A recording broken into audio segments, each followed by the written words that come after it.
Expand your client base using AI. Disarray matches service providers by showcasing their services to potential clients online. It's free.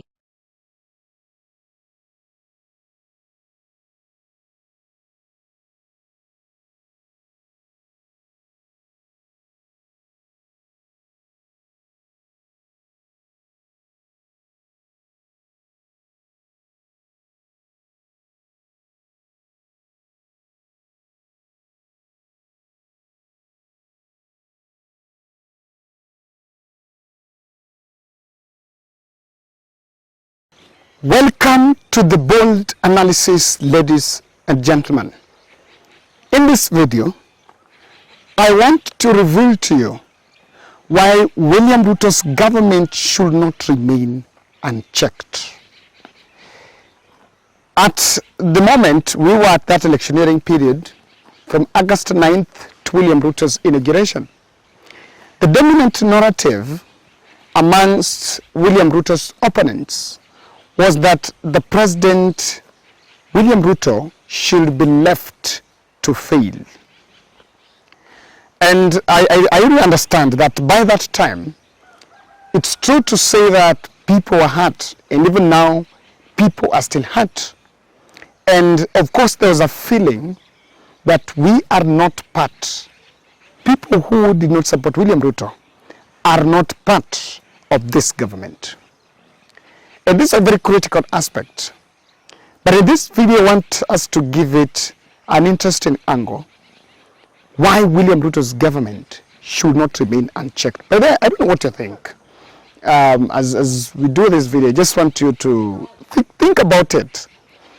Do you think he should be left to run scot-free and do things the way he wants? Do you think so? Yeah, it's a very provocative question, but I wish you could look at it.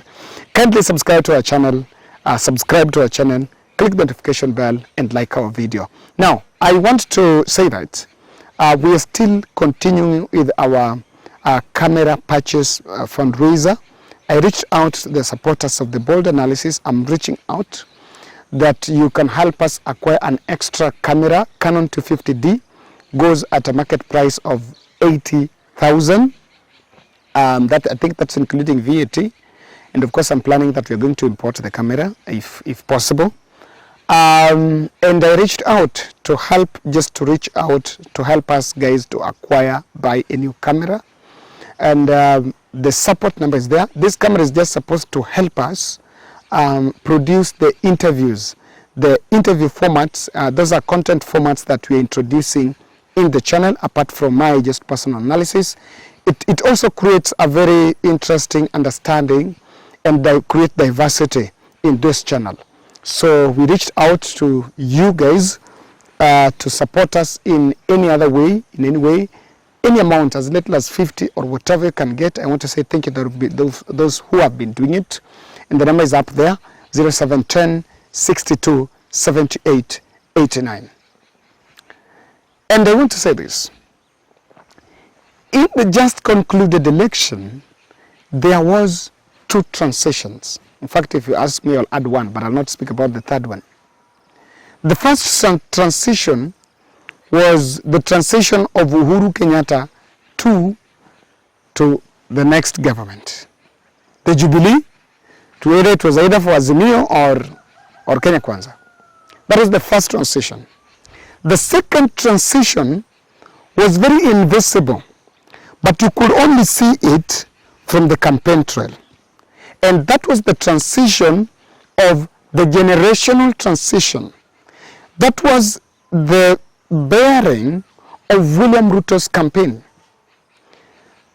If you look at the synthesis, the metamorphosis of the Kenya Kwanza coalition, the metamorphosis of the Hustler movement, it started way back in 2018 as brewing a public contest between the haves and the have-nots, the hustlers and the dynasties. So I think at the moment Kenya was going through the BBI, of course there are a lot of counter-narratives that are emerging on the BBI, and when the court stopped BBI, that hustler and dynasty narrative could not be sustained. then it had to come to that bottom up. It has to be developed an economic model, bottom up economic model. Then from bottom up, at the manifesto they had the plan. So I don't know whether they still have that now that I don't know whether they still have that now that they have now the presidency. I don't know that's still bottom up. We will know whether it's still the plan. Now, that generational transition was captured to kick out any other person that was deemed as old. By the way, one that was deemed as rich, as old, as someone who has been there for long. Well, the truth of the matter, that was a lie. Because even William Ruto joined politics in 1992 and has been in this politics for quite so long.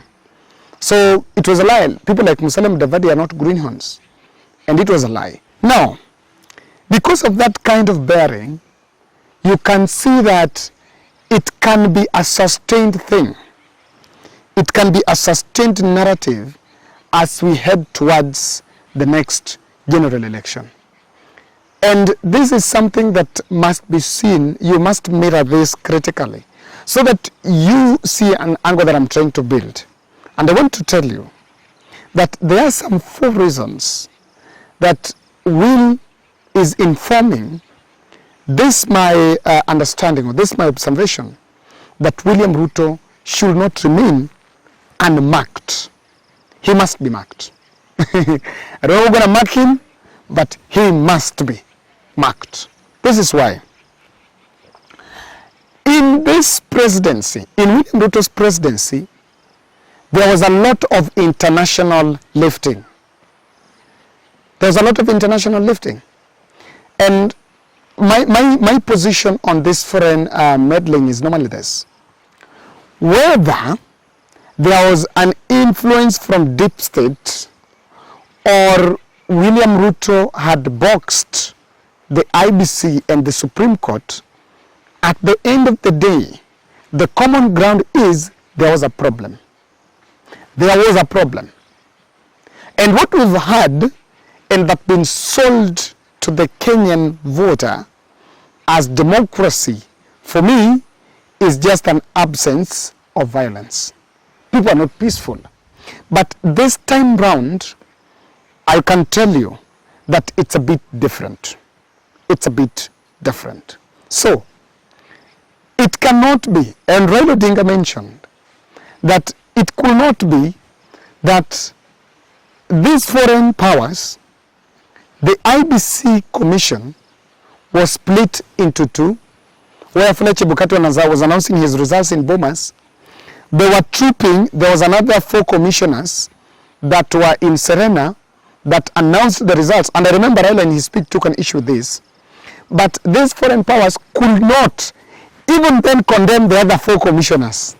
Look at it that way. You know, they even never saw the fact that some 4 commissioners speaking that somewhere. They never condemned that move, neither did they, but they took a stand that everything was fine. And this is it. So why this must remain unmarked is because the sustained international interest in our executive arm of government can actually mutilate our democracy. They are not agents of democracy. Let me use a good example, a very wrong one. It's a good one, but it's wrong. Another friend of mine, we were talking when I was traveling here. I was traveling to Kisumu. Now I'm in Bondo. And the friend of mine was saying that, Kevin, if you want to know that America are not agents of, they don't want democracy in Africa, or rather these foreign powers do not want democracy in Africa, is because even the handshake arrangement was mutilation of democracy. And it is in public domain that they might have been behind the handshake. William Ruto and President Uhuru Kenyatta and Raila Odinga's handshake was touted in US, but it was only used to manage the situation so that they could be bungled, and they bungled the handshake team and pulled William Ruto from the dark. And that really, in fact, it's understood at some point that William Ruto's campaign was highly coordinated highly funded and facilitated from the Western wing. That is an understanding that is coming. So because of that, if it remains unmarked, because the power belongs to the people, and if the people do not come out to ask the most important questions, if the people will not take responsibility to keep constitutionalism, then some person will decide who will lead the people. That is it. The foreign powers did not take an issue that the Venezuelan aspect was in this election, that some 4 or 3 days to election, some 3 Venezuelans were in the country mysteriously, and it was an unexplained issue. They never took an issue with that. Now, the other aspect that I want to see, where William Ruto's government must not remain unchecked, is what I call Cronism. This Cronism is what, according to me, will create problems. You know, if you look at the way people have been appointed in government, if you look at the way the cabinet, and there are a lot of friends, there are a lot of friendship from the way the government is being run, and that Cronism will actually lock out other people that can partake of the national cake. Already people are crying. The people that maybe are qualified, they cannot get to those places because they are big powers, and people are appointing their friends. You can see their friends roaming in State House, family members roaming in State House. So that Cronism also will lock out the son of a peasant farmer somewhere who can become a CS. The Cronism will actually lock out competency, because when you are friends, you may not ask how qualified is your friend, but the fact that is your friend, that becomes the first and the last qualification. And you can look at it critically. This will kill. And this is an observation that you can challenge me. William Ruto do not have a very strong character and commitment on fighting corruption. The people that will fight corruption is not government. It is the checking team. Now as we talk, there is a case that has been dropped. I think it's the case against Waititu seems to have been dropped. The Rigathi Gachagwa's case seems to have been dropped. Aisha Jumwa's corruption case. There is the former MD of Kenya Power that has been dropped. You know, and of course we are going to look at that. So that some of these cases can show you that William Ruto is not under. And if you look at his intervention on corruption, is one that is just for political. It's just a political statement. I'm going to give judiciary the money. I'm going to give police their money, financial autonomy. And I've always asked. Now let me tell you, if you want to convict a governor, for a junior officer in this to go and even arrest a governor, guys, it does not take the fact that that junior officer has money and has his salary and is running the affairs. It takes the fact that State House and the executive is showing the goodwill for the junior officers to commit that. And on the corruption front, you will have to ask the questions. It's upon Raila, it's upon Kalonzo, it's upon Martha Karua to ask all these important questions. Lastly, guys, this is the truth. That if we remain, there is a lot of state capture. But that state capture can cause state rupture. And why the state capture can cause state rupture is, I think people want to dismantle existing status quo, not to benefit us. I can tell you, the government might go after KEMSA, billionaires, not for government to recover the money, but for corruption to start fighting back so that they can even benefit. What am I saying? I'm saying that it must not remain unchecked.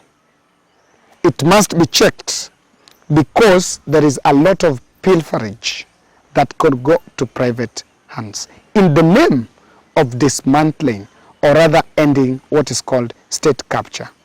The reason why I'm saying is this: state capture is not going to end today. It will metamorphosize. and benefit a few people. That's my bold